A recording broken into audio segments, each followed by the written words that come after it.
congratulate you on this World Summit.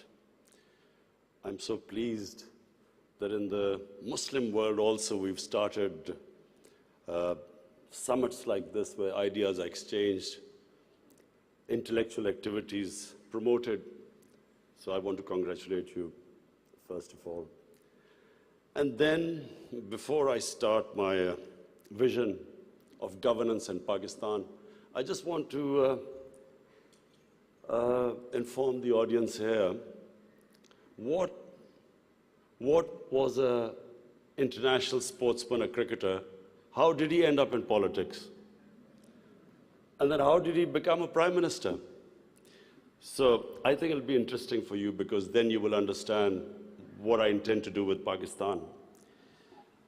You see, I grew up in Pakistan. I'm the first generation of Pakistanis. When Pakistan in the 60s was considered the fastest growing country in Asia. It was actually a model of development for the developing world. I just met Sheikh Mohammed today, and he again reminded me that Emirates Airline was helped by Pakistan Airlines in the 70s. So Pakistan was a country with optimism, hope. We grew rapidly. We had excellent governance system. Our bureaucracy was one of the best in Asia. And that's the Pakistan I grew up in. So then I played international cricket. When I started my international cricket, Pakistan was one of the weakest teams in world cricket. And we were emerging from colonialism. So we took great pride as our team became stronger and it competed. And by the time I left cricket, Pakistan was world champions. So I took pride, like my countrymen, as we competed internationally and we grew in confidence. But unfortunately, our country could not keep up that pace. Countries have, life of a country is in cycles. It's never in a straight line. You go up, you go down, course correction, countries come up, some countries don't go up. So in Pakistan's case, we were going up, and then various things happened when we started our down cycle. So when I left cricket, I started building the first cancer hospital in Pakistan. Reason was because my mother died of cancer. And it's then I realized there was no cancer hospital in the whole country. And then it occurred to me that people like me who were well off, I could afford to take my mother for treatment abroad, but what happened to the common man? Cancer is one of the most expensive treatments. So I started this movement, really. I went into the public to collect money to build this hospital. And so I'm just explaining to you how I got into politics. So one was cricket, watching our country go up as a cricketing nation, the pride that we could compete internationally and become world champions. Second was this cancer hospital. When I went to the public to collect money, I realized that our people are very generous and strong. Poorest of the poor people supported me. And I did what no one ever thought would happen, is that from public, I eventually collected money and built the hospital. And not just that I built it. It's a cancer hospital where 80% of patients get free treatment. Cancer treatment is one of the most expensive treatments. So then first I built it, and then to run the hospital, I again went to the people. And so it is the only private cancer hospital in the world which treats 80% people free, because it's the people who donate to the hospital. They built it, they run it. So I kept thinking, why is it that people are so generous to build a hospital and run it, but why don't they pay taxes? We were a country, and then I discovered we're a country which is amongst the top 5 countries in giving charitable donations. But at the same time, we are right at the bottom in giving taxes.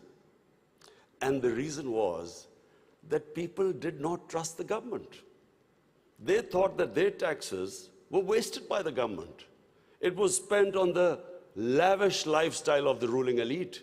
So why would people pay taxes? And of course, then the levels of corruption, because corruption is basically stealing taxpayers' money. But there was a third reason why I ended up in politics. And that was, I watched, first of all, I used to play professional cricket in England, so half my year was in England and then half in Pakistan. And I saw how a developed country, how the institutions worked, why they went ahead, how the governments were accountable, how there was meritocracy, and above all, how there was human development, the money spent on human beings. So I could compare what was going on in Western countries, and then I could see what was happening in our own country. But then I also saw other countries develop, and one of them was UAE. I used to play cricket in UAE from 1980 onwards, and I saw UAE kept developing. And then afterwards, we saw China develop. So the common thing in all countries that have gone ahead is governance. And governance has two aspects. One is a government has to be accountable. The more accountable a government, the more clean a government, the more successful it is. And secondly, again I repeat, is meritocracy. The better the system of getting the best talent to the top, the better the country. Let me just give you a sporting example. Australia is the most successful cricketing country in cricket history of over 200 years, because Australia has the best system of bringing its talent up. Pakistan, in my opinion, and I'm not prejudiced, I understand cricket better than probably everyone in this hall. Pakistan has the greatest talent. Of all the countries I've played, I've never seen as much talent as in Pakistan. But we do not have a system of bringing that talent up. So what's the point of having great talent if you do not have a system of meritocracy which brings the talent up? And that's in every field. In the 60s, the reason Pakistan went up, because our civil service exam was the toughest. It was the most, all the young people wanted to go into Pakistan civil service. It was the toughest exam, we had the best talent that came up, and in 60s, the reason we progressed, one of the main reasons, was a civil service of very high quality. And gradually, as our system of merit went down, so did the country. So, I wanted Pakistan to go up. And as I said, I saw UAE going up. The way each year you came, it changed. It got better and better. And similarly, and of course the greatest example is China. For me, the thing about China, which is just remarkable, no nation in the history of mankind has done what China has achieved. In 30 years, they have brought 700 million people out of poverty. It is just a phenomenon which has never happened in human history. And of course, my motivation, again, of the Pakistan I wanted to see was based, and I'm a student of history, Islamic history especially, was on the Prophet, or Prophet, peace be upon him, the state of Medina, which he created. Now, why do I say the state of Medina? Because the state of Medina laid the foundation of one of the greatest civilizations in the history of mankind. The principles that found the foundation of the state of Medina is what, for the next 700 years, was the greatest civilization on earth. And what were those principles? The state of Medina was founded on incredible principles of justice and humanity. It was the first time a welfare state was made, a state that took responsibility of the weak, what China has done right now. That was the state of Medina, where first time a state took responsible for its poor, its weak, its orphans, its widows. In the state of Medina, the first time pensions were created. Old people were also, it was a humane state. And secondly, there was justice, rule of law. These were the two main things. And the third thing, the Prophet of Islam, peace be upon him, made seeking knowledge a sacred duty. The word was that even if you have to go to China to seek knowledge, you must. Those days going to China meant not coming back. So the emphasis on seeking knowledge. For the next 700 years, all top scientists were Muslims. And that was the state of Medina. It laid that foundation. And then the way minorities, other religious people were treated. The Prophet signed famous, the Misaq-e-Medina. There's still a letter in St. Catherine's Church which was signed with the Christians that your places of worship will be, till the end of time, they will be protected by Muslims. Secondly, that no forcible conversions would be in Islam.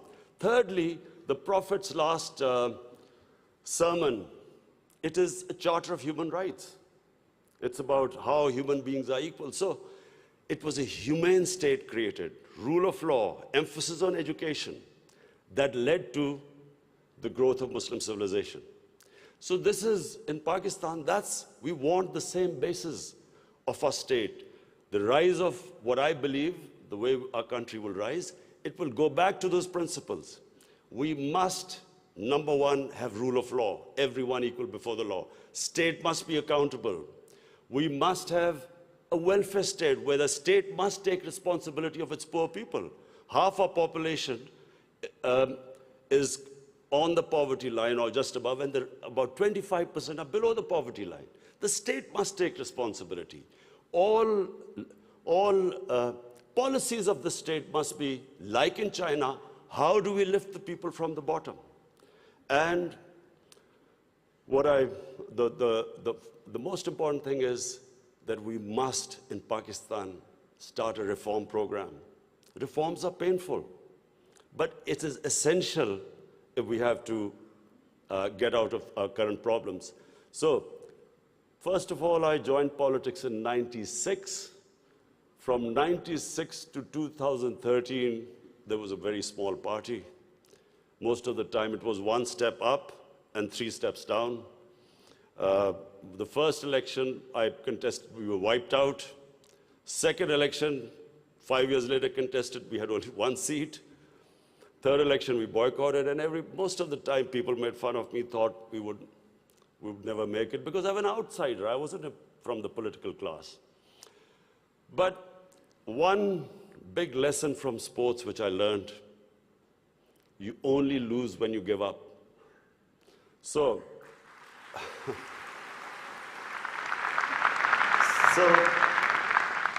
kept learning from my mistakes, kept getting up, falling, getting stronger. Eventually, we formed government in one of the 4 provinces in 2013, and it was the KP province, which was devastated by war on terror. It was on the border of Afghanistan, the tribal areas, the whole fighting took place in that region. The police was devastated by attacks. We had 70% of industry closed, and KP has a reputation that they only give you 1 chance. Each government comes once, it's ousted the next time. So we came in a coalition government, and we started our reform programs. First of all, we started spending money on human development, health and education. Secondly, we did, first time in Pakistan history, no party had done before, we started spending money on climate change. Pakistan is about 8th in the countries that are most vulnerable to climate change. So we took this ambitious mission of planting 1 billion trees in 5 years. And then we reformed the police, depoliticized our police, depoliticized our bureaucracy, and then started tourism. Because KP has a lot of tourist sites. It has was the center of Buddhist civilization, so religious tourism, but we have the best mountain scenery there.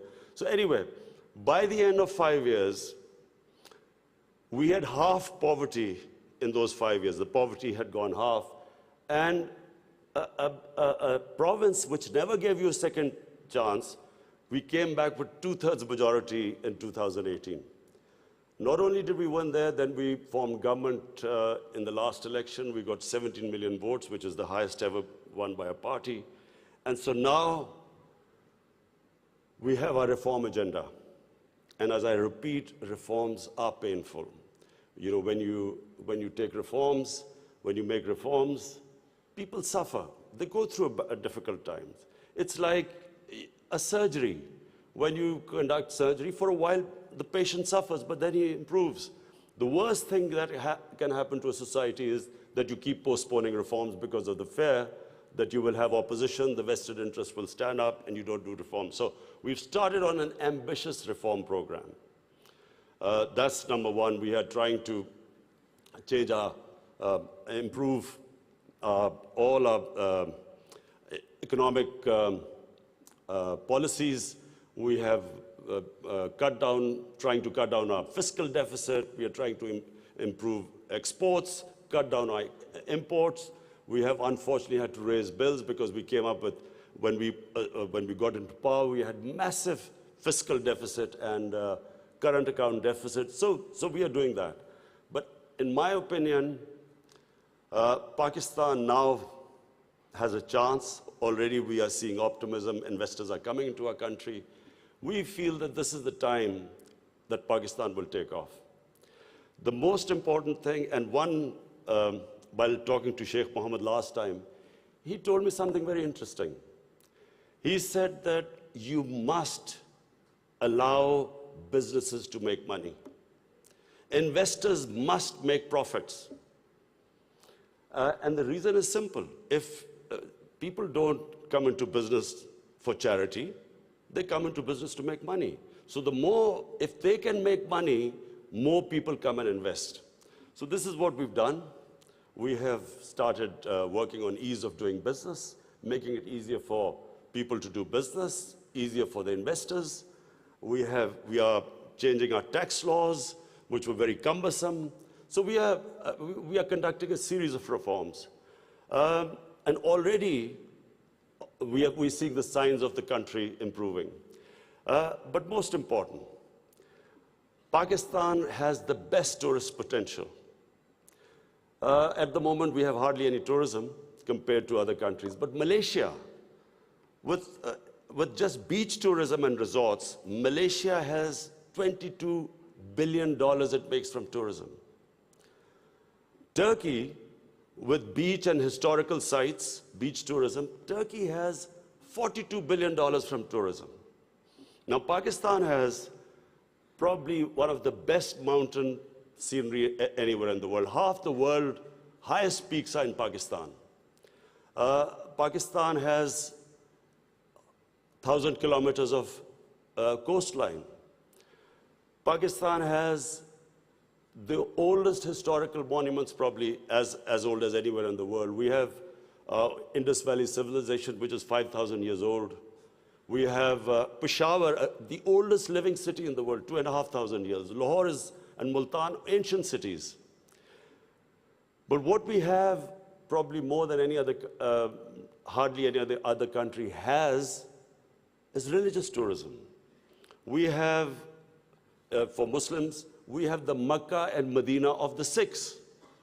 The Sikh religion has the two holiest sites in Pakistan, and we have just opening those sites for Sikhs. And we have opened up a visa regime. First time in Pakistan, we have 70 countries which can come in and get visa at the airport. We also have, I mentioned I mentioned Buddhist civilization, the Gandhara civilization, which was the cradle of Buddhist civilization, is in KP, north of Islamabad. Some of the ancient sites, the biggest sleeping Buddha, 40 feet, is in Haripur. And then we have, for the Sufis in Islam, we have some of the greatest Sufi, highest number of Sufi shrines all over Pakistan. So what we are doing is we are opening up the country. We are opening up for tourism, investors. And I would like to finish my talk by saying something else which Sheikh Mohammed said. Sheikh Mohammed said, apart from this great thing which has stuck in my mind, that a businessman must make money. You see, what happened in Pakistan was people were making money. Then came 70s and we had a socialist government. When the socialist government came in, everything went anti the big businesses. They was nationalized. And the mindset of our bureaucracy and our politicians was that somehow making money was a sin. So now we are reversing the whole thing. We are now asking businesses that, look, we will help you in making money, because the more money they make, the more investment will come. But the only thing is, the money, as we create wealth, that wealth will be used to lift people out of poverty. So we want an equitable growth. We don't want the rich to get richer and the poor to get poorer. I'm really against this neoliberal economics where you have 62 people owning as much wealth as 3 billion people on this earth. I think that the distribution of growth should be equitable. But the last thing I want to say about what Sheikh Mohammed, I still remember. It's very important that to take risks in life. Sheikh Mohammed said that when 9/11 took place, he immediately called up Sheikh Ahmed and Emirates Airline and said, buy aircrafts and engines of aircraft, because everything went down. Prices of planes went down. People were not flying as much. This is the key. In my opinion, this is the difference between very successful people and people who don't take risks. I have played 20 years of international cricket. I saw a lot of players with a lot of talent, but they never made it big because they were scared of losing. They would not take risks. Players with less talent, but that ability to take risks, chances, they also had bad times. But eventually, the ones who took more chances and risks were the ones who made it big. This is the time, my last word is to the investors. This is the time to come to Pakistan when it is just going on the upswing. This is the time to invest in the country. And don't miss the boat. Thank you.